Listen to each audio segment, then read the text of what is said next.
Halo teman-teman, kembali lagi bareng aku. Kali ini kita bakal bahas materi dari Bapak Asep Arwan Sulaiman, ST, MKom, tentang Mekatronika 2 yang fokusnya ada di dua hal penting banget, yaitu sistem kontrol dan sistem otomatisasi.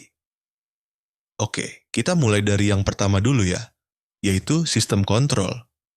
Secara sederhana, sistem kontrol itu adalah kombinasi dari beberapa komponen, bisa listrik, mekanik, termal, bahkan hidrolik, yang bekerja bareng-bareng untuk mengatur, mengendalikan, dan mengarahkan suatu sistem supaya berjalan sesuai dengan keinginan kita.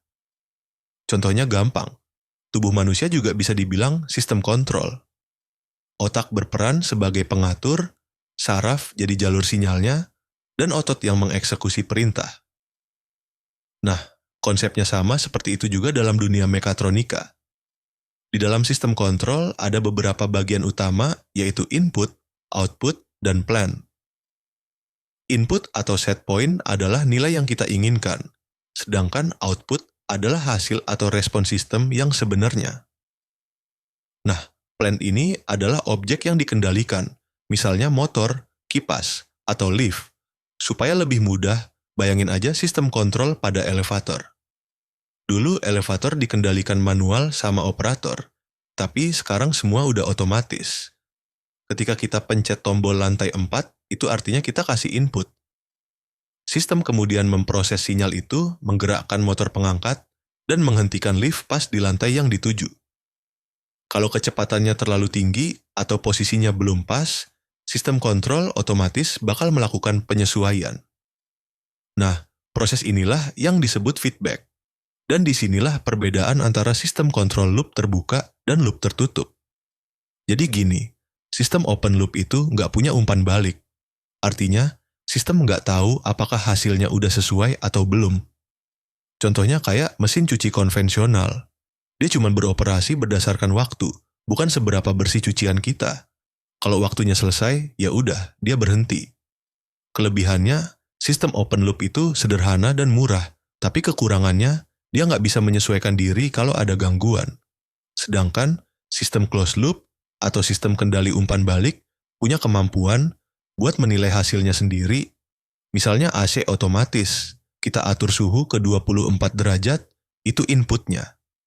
Sensor suhu bakal terus memantau suhu ruangan yang sebenarnya, dan kalau terlalu dingin, sistem akan menurunkan daya, kalau terlalu panas, sistem akan menyalakan kompresor lagi. Jadi, sistem closed loop ini lebih pintar karena bisa menyesuaikan kondisi untuk tetap stabil. Meskipun lebih kompleks dan mahal, tapi hasilnya jauh lebih akurat dan efisien. Komponen dalam sistem kontrol juga saling terhubung.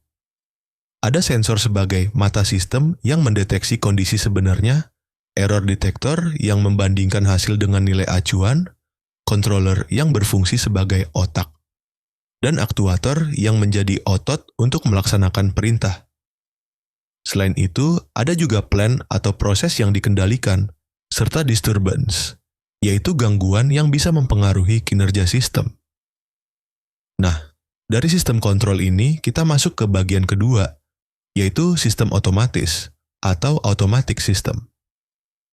Sistem otomatis adalah sistem yang bisa bekerja sendiri tanpa dikendalikan langsung oleh manusia. Teknologi ini menggabungkan mekanik, elektronik, dan komputer menjadi satu kesatuan yang saling mendukung.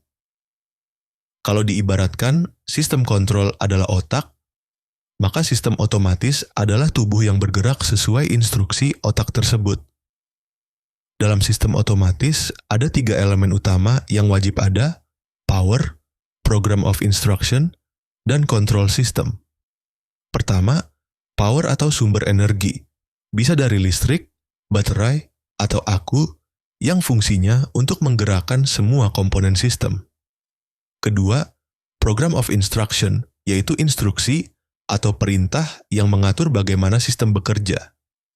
Pada sistem mekanis atau analog, instruksinya mungkin berupa pengaturan manual, tapi pada sistem berbasis komputer seperti PLC atau microcontroller, instruksinya menggunakan bahasa pemrograman.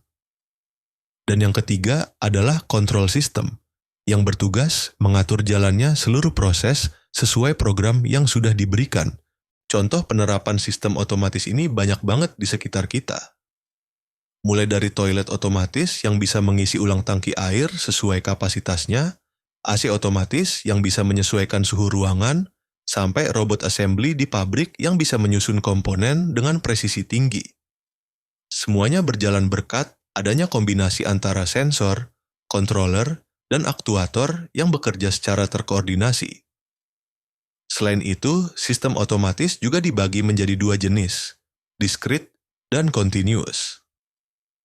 Sistem discrete hanya mengenal dua kondisi, misalnya on-off atau 0-1.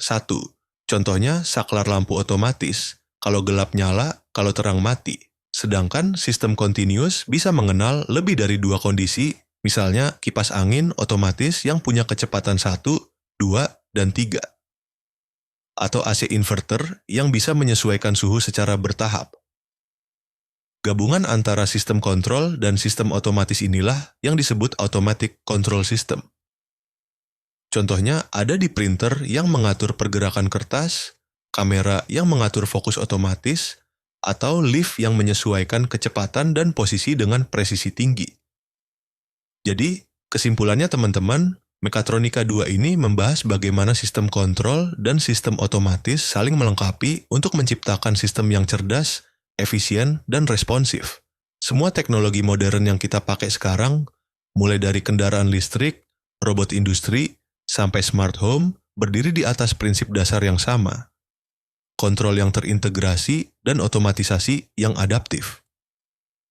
Itu dia penjelasan lengkap mengenai Mekatronika 2 berdasarkan materi dari Bapak Asep Arwan Sulaiman, ST, MKom. Semoga penjelasan ini bisa membantu teman-teman memahami bagaimana sistem otomatis bekerja dan bagaimana komponen-komponen mekatronika saling berperan di dalamnya. Sampai jumpa di pembahasan berikutnya.